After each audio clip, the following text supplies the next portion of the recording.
Hello student. तो आज का हमारा जो टॉपिक है वही चल रहा है कंटिन्यू डाइलेक्ट्रिक। उस डाइलेक्ट्रिक में आज हम एक नया कॉन्सेप्ट पढ़ने को मिलेगा हमें, और वो नया कॉन्सेप्ट का नाम क्या है? पोलराइजेशन। क्या नाम है इसका? पोलराइजेशन। देखिए पोलराइजेशन होता क्या है, एक्चुअली पोलराइजेशन के बारे में हमें जानना चाहिए। देखो हमारे पास हमारे पास एक पैरेलल प्लेट कैपेसिटर था, और इस पैरेलल प्लेट कैपेसिटर में हमने क्या डाला था? एक डाइलेक्ट्रिक प्लेस किया था। क्या प्लेस किया था? डाइलेक्ट्रिक। और डाइलेक्ट्रिक का डाइलेक्ट्रिक कांस्टेंट अगर हम के मान ले तो उसमें क्या हो रहा था कि ये सभी जो पोलर डाइलेक्ट्रिक या फिर नॉन पोलर डाइलेक्ट्रिक कोई भी थे,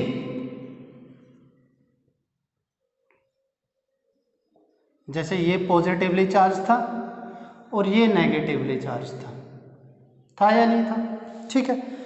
तो हमारे पास चाहे ये पोलर डाइलेक्ट्रिक हो और चाहे नॉन पोलर डाइलेक्ट्रिक हो, ये हमारा अपना खुद का क्या बना रहे थे? एक डायपोल मोमेंट बना रहे थे। और वो डायपोल मोमेंट किस डायरेक्शन में था?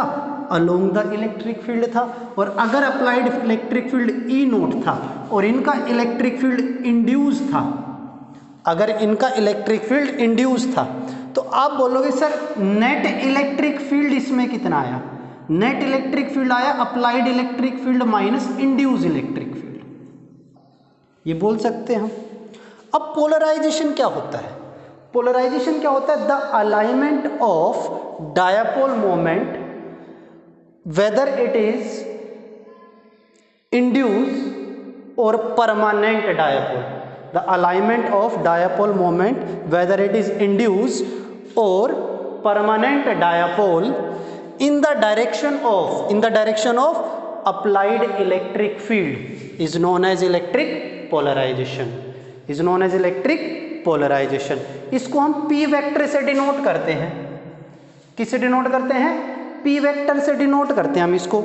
अच्छा, तो सर ये एक वेक्टर क्वांटिटी है? तो आंसर है बिल्कुल वेक्टर क्वांटिटी है। अगर हमारा इलेक्ट्रिक फील्ड इस डायरेक्शन में है, अगर हमारा इलेक्ट्रिक फील्ड अप्लाइड इस डायरेक्शन में है, तो ये भी तो इसी डायरेक्शन में इंड्यूस हुए हैं।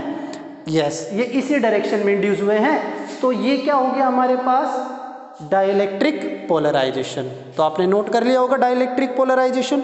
अच्छा, अब इसी में हमारे पास इसी के बारे में हम और अच्छी तरह जान लेते हैं। देखिए आपको पता होगा यहाँ पे जो डायपोल है, जो मॉलिक्यूल है, उनकी डेंसिटी कुछ और है, और यहाँ पे जो डायपोल है उनकी डेंसिटी कुछ और है, और यहाँ पे जो डायपोल है इनकी डेंसिटी कुछ और है।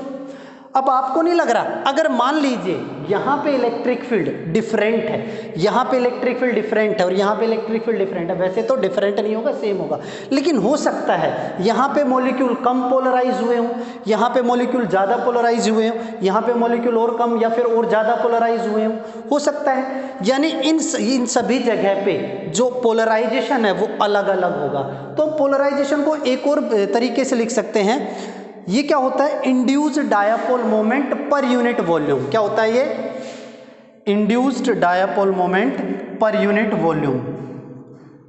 Induced dipole moment per unit volume, ये क्या होता है? Electric polarisation vector P। यानी आप बोल सकते हैं induced dipole moment Q into 2a, और इन सभी के बीच का डिस्टेंस T अपॉन में इसके बीच का वॉल्यूम अगर हम V मान ले तो हमारे पास क्या आएगा? Q into D। और वॉल्यूम क्या होता है? एरिया इंटू डिस्टेंस, डिस्टेंस से distance cancel out. Q by ये कुछ पढ़ा हुआ होगा आपने, charge per unit area. Yes, sigma बोले तो सरफेस चार्ज डेंसिटी। तो आप बोल सकते हो सरफेस चार्ज डेंसिटी ही पोलराइजेशन वेक्टर P होता है। यस बिल्कुल, आप नोट कर सकते हो इसको।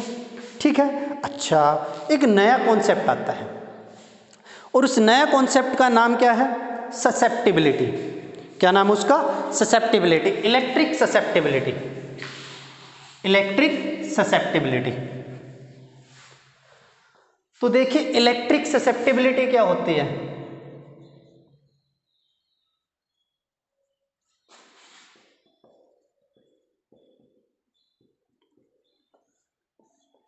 अच्छा, electric susceptibility basically describe the behaviour of dielectric, यानी जो आपने डाइलेक्ट्रिक इसमें यूज किया है वेदर इट इज पोलर और नॉन पोलर, उसका बिहेवियर कैसा है। मतलब जैसे ही हमने उसको इन दो पैरेलल प्लेट के बीच में डाला, ये दोनों अगर हमारी चार्ज्ड पैरेलल प्लेट, अगर ये पैरेलल प्लेट कैपेसिटर है, इसके बीच में अगर हमने उसको डाला, किसको, डाइलेक्ट्रिक को डाला, तो उसका बिहेवियर कैसा है, जल्दी पोलराइज हो रहा है या देर में पोलराइज हो रहा है। बात समझ में आ रही है नहीं आ रही है। अगर ससेप्टिबिलिटी जितनी ज़्यादा होगी पोलराइजेशन भी उतना ही ज़्यादा होगा, और ससेप्टिबिलिटी जितनी कम होगी उतना ही पोलराइजेशन भी कम होगा। क्लियर।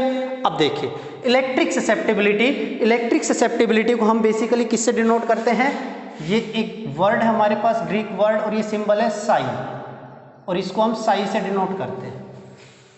अगर हम ये वही पैरेलल प्लेट कैपेसिटर लें और इनके अंदर में वही अगर हम हमारा डाइलेक्ट्रिक रखें, ठीक है, और ये अप्लाइड इलेक्ट्रिक फील्ड हो ई नोट,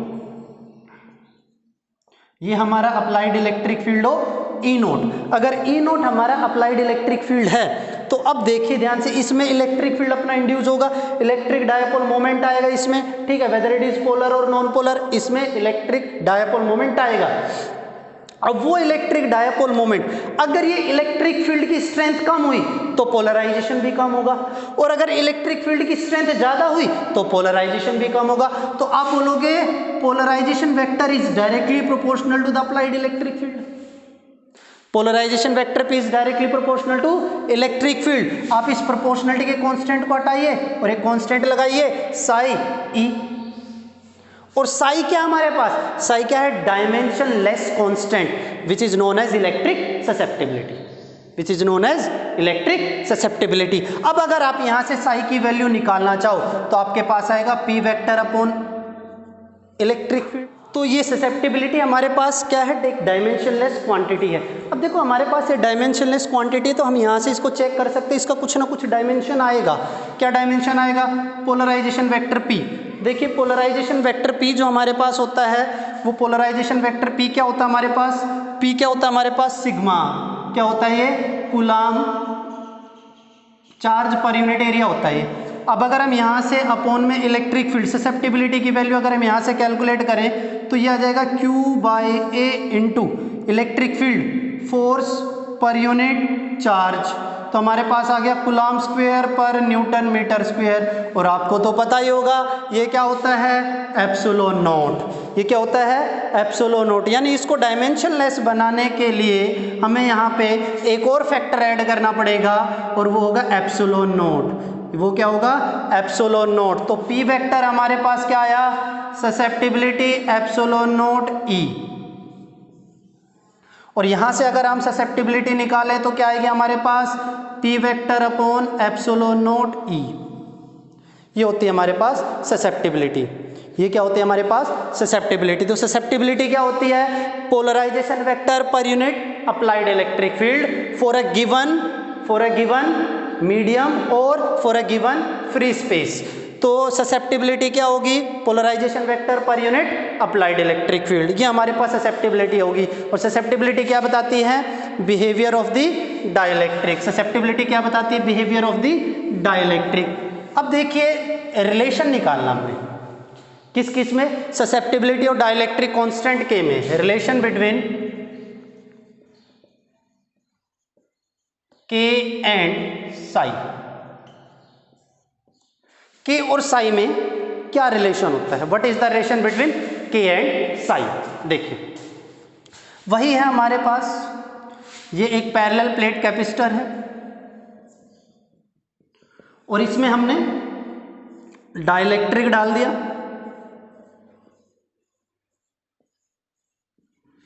ठीक है, और डाइलेक्ट्रिक कांस्टेंट के, उस डाइलेक्ट्रिक कांस्टेंट का कांस्टेंट कितना है, के हमारे पास।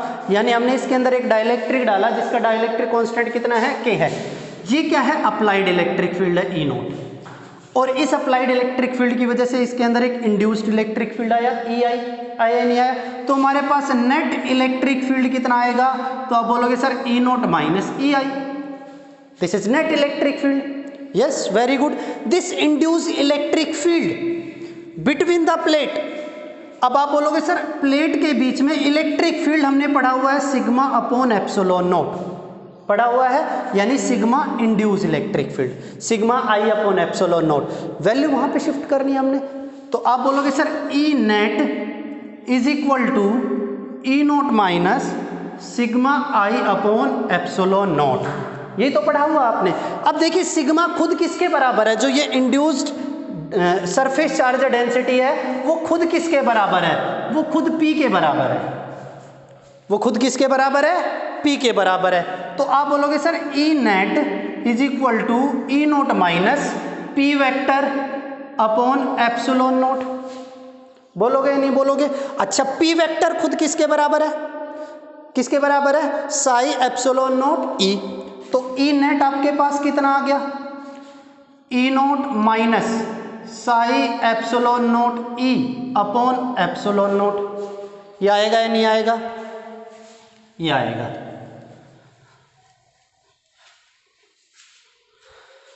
अब देखिए आपके पास E net is equal to E naught, epsilon naught से एप्सिलॉन नोट कैंसिल हो गया, माइनस माइनस क्या बोलोगे आप, साई ई, होगा या नहीं होगा?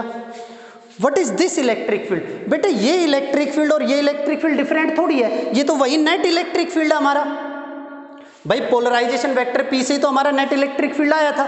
तो आप इसको E is equals to E naught minus psi E लिख सकते हो।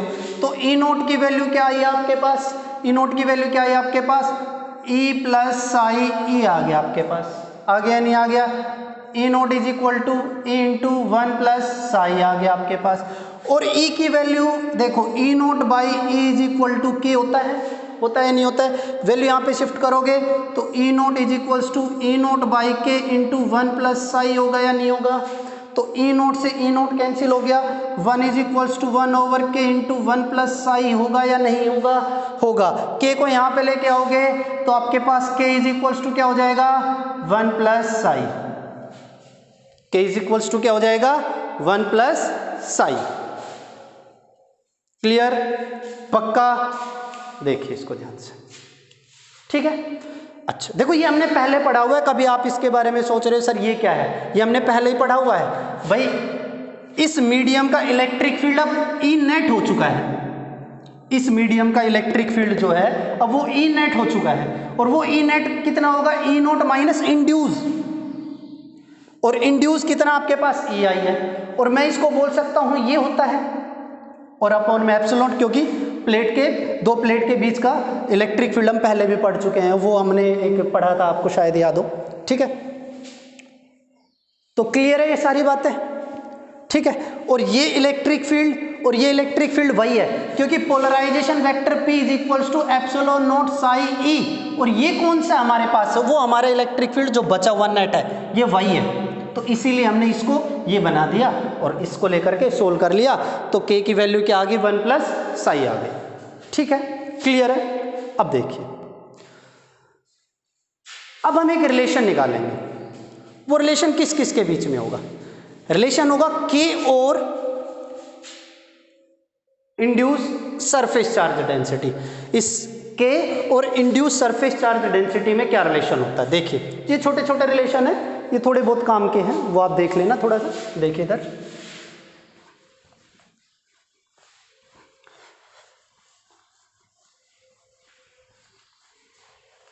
हाँ जी इधर देखिए,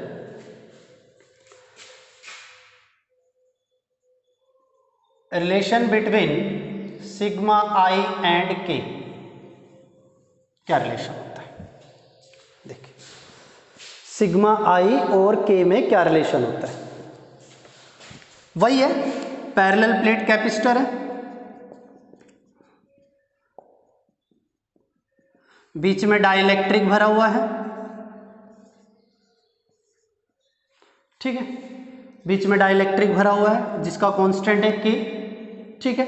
तो आप बोलोगे net electric field is equals to E naught minus E I, यानी इसमें जो इंड्यूस आएगा इलेक्ट्रिक फील्ड वो इस डायरेक्शन में आएगा, बिल्कुल आएगा।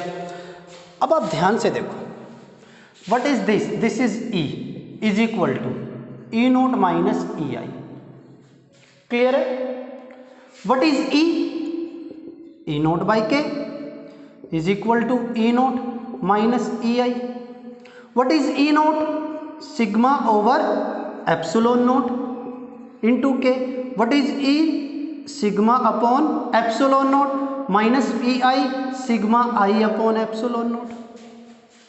एप्सिलॉन नोट सब में से गायब, तो सिग्मा ओवर के is equal to sigma minus sigma I.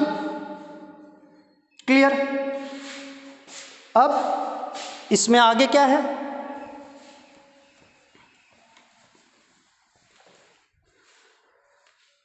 Sigma is equal to K into sigma minus sigma I, ये लिख सकते हो आप. क्लियर? अच्छा, या फिर आप एक काम करो, यहाँ से सिग्मा आई की वैल्यू निकालिए. Sigma I is equal to, ये हो जाएगा minus sigma I is equal to sigma over K minus sigma. इसको उधर लेके जाओगे, minus sigma I is equal to sigma minus sigma over K. तो sigma I is equal to sigma into 1 minus 1 over K. ये एक important relation है, काम आएगा आगे जब हम न्यूमेरिकल सोल्व करेंगे, तो इसका यूज हो सकता है. अब देखिए ध्यान से, मान लीजिए हमारे पास एक डाइलेक्ट्रिक स्लैब नहीं, हमारे पास एक कंडक्टिंग स्लैब है. और बेटे कंडक्टिंग स्लैब के लिए के होता है इनफाइनाइट. फॉर कंडक्टिंग स्लैब के हमारे पास कितना होता है? इनफाइनाइट होता है. तो सिग्मा आई कितना हो जाएगा आपके पास? सिग्मा आई कितना हो जाएगा? Into 1 minus 1 over infinite. तो सिग्मा आई वही हो जाएगा आपके पास सिग्मा के बराबर. ठीक है? क्लियर है सभी को? पक्का? यहां से आगे बढ़े. ठीक है.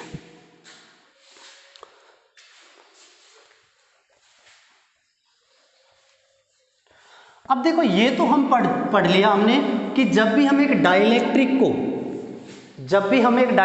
को किस में डालते हैं? पैरेलल प्लेट कैपेसिटर या फिर कैपेसिटर में डालते हैं, तो कैपेसिटेंस इंक्रीज होता है. तो कितना इंक्रीज होता है तो वो देख लेते हैं. Capacitance of the capacitor after introducing a dielectric of dielectric constant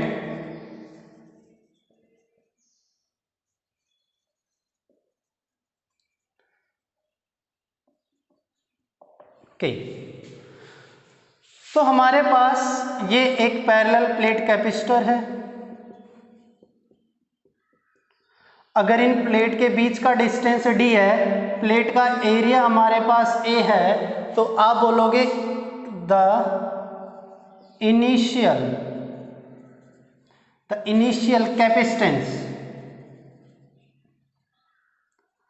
of the capacitor is C naught is equal to, C naught मान लें Q बाय V नोट. ये हमारे पास V नोट क्या है? Initial potential difference between the plates. यानी plates के बीच में जब initial potential difference V naught है, तो हमारे पास कैपेसिटेंस कितना है? C naught. Now if we introduce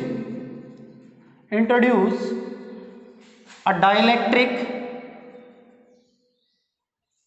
of dielectric constant K, the new potential difference between the plates is V. So new capacitor C is equal to Q by V. होगा या नहीं होगा? This is 1, this is 2, divide करोगे सी nought over सी, या फिर आप एक काम करो C over C naught is equals to कितना आएगा? सी ओवर सी नोट, इसको इससे डिवाइड करो, C over C naught is equal to Q by V into Q by V naught, और ये किसके बराबर होता है? के बराबर होता है। ये किसके बराबर होता है? के बराबर होता है। तो ये किसके बराबर हो गया? के बराबर हो गया। तो C इज इक्वल्स टू कितना हो गया? के सी नोट। तो हमारा कैपेसिटेंस कितने टाइम बढ़ गया? के टाइम्स बढ़ गया। कितने टाइम्स बढ़ गया? के टाइम्स बढ़ गया। यानी जो आप डाइलेक्ट्रिक पैरेलल प्लेट कैपेसिटर के बीच में आप जो डाइलेक्ट्रिक डाल रहे हो वो कैपेसिटेंस को कितने टाइम बढ़ा देगा? उसके कांस्टेंट के टाइम्स बढ़ा देगा। बढ़ा देगा या नहीं बढ़ा देगा? ठीक है, अच्छा ये बढ़ा देगा, बहुत बढ़िया। अब अगर हम इसको दूसरे वे में करें, दूसरे वे में जैसे, ध्यान से देखिएगा भाई, अब हमने ना कैपेसिटर निकालना है, कैपेसिटेंस निकालना है कैपेसिटर का डाइलेक्ट्रिक स्लैब का यूज करके, तब भी हम देखते हैं क्या यही आता है। देखो ये के टाइम्स तब बढ़ेगा, ये के टाइम्स तब बढ़ेगा जब हमने पूरे पैरेलल प्लेट के बीच की जगह को हमने सब जगह डाइलेक्ट्रिक डाल दिया, और अगर हमने सब जगह डाइलेक्ट्रिक नहीं डाला तब क्या होगा? तो अब वही हमारा टॉपिक है, capacitance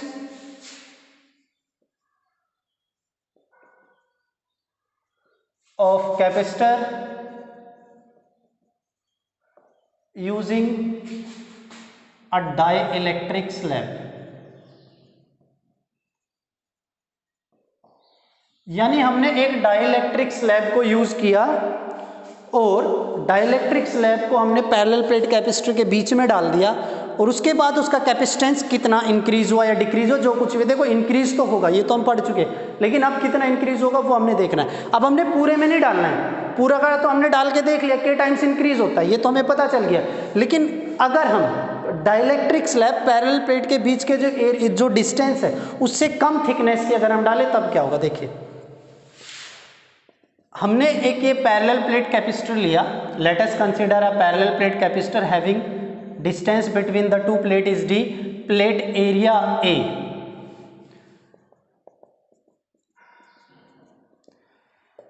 the Q charge is uniformly distributed all over the plates। इस प्लेट के ऊपर जो है Q चार्ज डिस्ट्रीब्यूट, अगर यहाँ पे प्लस Q है तो यहाँ पे माइनस Q, इसकी चार्ज डेंसिटी अगर प्लस सिग्मा है तो इसकी चार्ज डेंसिटी माइनस सिग्मा है। हमने बोला let us consider a parallel plate capacitor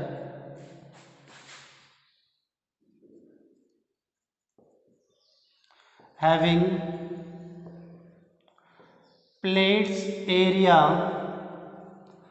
A, the distance between the plates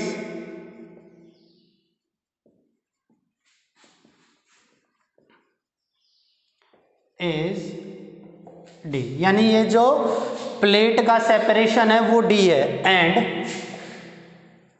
Q charge is uniformly distributed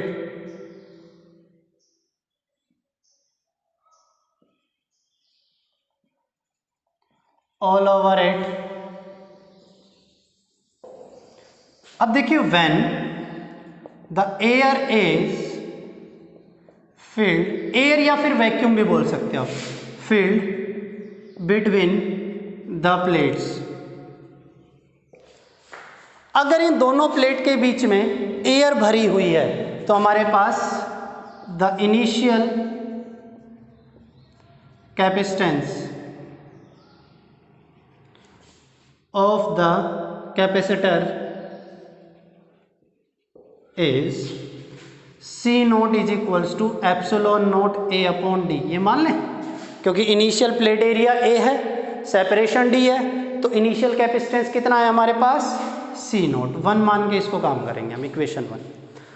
अब हमने क्या किया, हमने इसके अंदर ना एक डाइलेक्ट्रिक स्लैब इंट्रोड्यूस कर दी। Now let us introduce a dielectric slab of thickness T such that T is less than D, यानी हमने इसके बीच में एक डाइलेक्ट्रिक स्लैब डाल दी। आप ऐसे करके डाल दो, ये थिकनेस T रखो, या फिर आप एक काम करो ऐसे करके डाल दो, ठीक है। तो यहाँ पे नेगेटिव चार्ज इंड्यूस होगा, यहाँ पे पॉजिटिव चार्ज इंड्यूस होगा ही नहीं होगा, और ये अपना एक इंड्यूस इलेक्ट्रिक फील्ड बनाएगा इस डायरेक्शन में। ये क्या आपके पास अप्लाइड इलेक्ट्रिक फील्ड, और इस इंड्यूस इलेक्ट्रिक फील्ड की वैल्यू क्या होगी, ई नॉट अपॉन के, ई नॉट अपॉन के, क्लियर है। और ये जो खाली जगह बची हुई है, इस जगह इलेक्ट्रिक फील्ड कितना है, ई नोट, इस जगह इलेक्ट्रिक फील्ड कितना है, ई नोट। अब देखिए इस ये जो थिकनेस है टी, इस जगह का पोटेंशियल डिफरेंस अलग है, और ये जो खाली जगह बची हुई है इसका पोटेंशियल डिफरेंस अलग है। So the net potential difference between the plates, potential के सॉरी कैपेसिटर की जो ये जगह है इसमें नेट पोटेंशियल डिफरेंस कितना होगा। देखो ये जो खाली जगह वाला है इसको हम E1 मान लें, और ये जो डाइलेक्ट्रिक वाला है इसको हम इलेक्ट्रिक फील्ड E2 मान लें। तो देखिए यहाँ का पोटेंशियल अगर V1 है और यहाँ का पोटेंशियल अगर V2 है, तो net potential is equals to V1 plus V2 होगा या नहीं होगा, होगा। अब ध्यान से देखिए, इसको साफ कर देता हूँ, स्क्रीन पॉज करके इसको नोट डाउन कर लेना। अब देखिए इसको,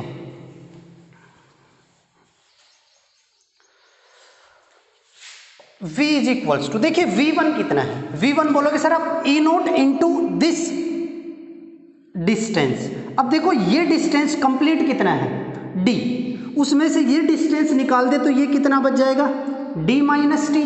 तो V1 क्या हो जाएगा, E1 इंटू डिस्टेंस होता है, डिस्टेंस कितना है D माइनस टी, प्लस में V2 होगा E2 इंटू दिस डिस्टेंस, और E2 इंटू ये डिस्टेंस कितना है T, thickness of this slab. तो हमारे पास न्यू पोटेंशियल कितना आ गया, E1, what is the value of E1, E naught into D minus T, plus में E2 कितना है, E naught by K, so E naught by K into T, clear.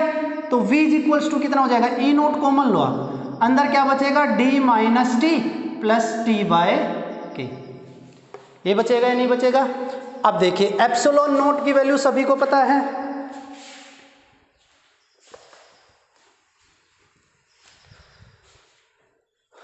Epsilon note कितना होता है, sigma over epsilon naught, sorry E naught कितना होता है आपके पास, सिग्मा ओवर एप्सिलॉन नोट, और सिग्मा क्या होता है Q by A. Epsilon naught value यहाँ पे शिफ्ट करोगे तो V कितना आ जाएगा आपके पास, Q over A epsilon naught into D minus T plus T by K, आएगा या नहीं आएगा, ये यही आएगा। अब देखिए new capacitance, the new capacitance कितना हो जाएगा, C is equals to Q by V, Q तो वही रहना, Q तो चेंज ही नहीं होगा, ठीक है। अब देखिए ध्यान से, हमने V की वैल्यू यहाँ पे शिफ्ट कर दें 2 में, आप लिखोगे by putting values in 2,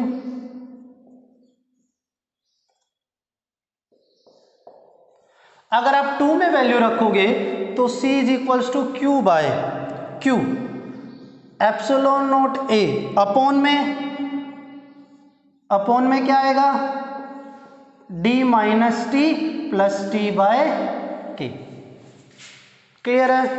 Q से Q cancel out, C is equals to epsilon naught A over D minus T plus T over K. ये आपके पास न्यू कैपेसिटेंस आ गया। अब देखो आप ऑब्वियसली देख सकते हैं ये वाली वैल्यू जो है 1 से कम आएगी, और अगर ये वाली वैल्यू 1 से कम आएगी, ये सी की वैल्यू जो है ओरिजिनल वैल्यू से ज़्यादा हो जाएगी। क्लियर है सभी को? अब मैंने बताया हमने स्लैब को इस थिकनेस का डाला है, तब हमारे पास कैपेसिटेंस इतना आया। अगर हम इस पूरे में ही डाइलेक्ट्रिक डाल दें, क्या वही आएगा जो हमने अभी पढ़ा है? कितने टाइम्स ज़्यादा आया था? के टाइम्स ज़्यादा आया था। के टाइम्स क्या आया था? ज़्यादा आया था।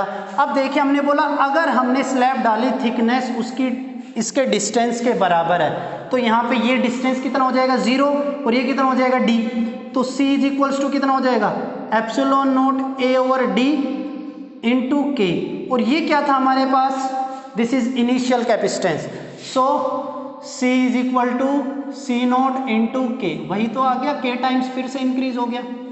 यानी अगर हमें स्लैब कम थिकनेस की डालनी है तब तो हमारे पास कैपेसिटेंस ही आएगा, और इसके जितनी थिकनेस की डालनी है तब हमारे पास कैपेसिटेंस ही आएगा। क्लियर सभी को?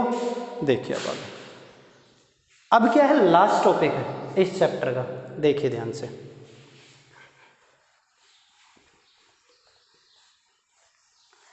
अब हमने डाइलेक्ट्रिक स्लैब नहीं डालनी है, हमने कंडक्टिंग स्लैब डालनी है। अगर हम एक कंडक्टिंग स्लैब डालेंगे तब क्या होगा? देखो ध्यान से।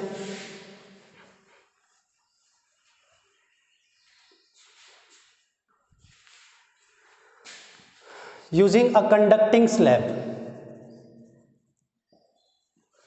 Capacitance of the capacitor using conducting slab. यानी अगर हम कंडक्टिंग स्लैब डालें तब हमारे कैपेसिटेंस पे क्या फर्क पड़ेगा? देखो कंडक्टिंग स्लैब डालोगे कैपेसिटेंस तो तब भी इंक्रीज होना है। देखिए कैसे, ये हमारे पास parallel plate capacitor, uniformly charged,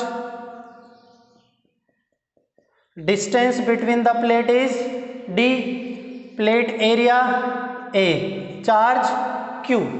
हमने बोला initial capacitance C naught epsilon naught a upon d। ठीक है, now let us introduce a conducting slab of thickness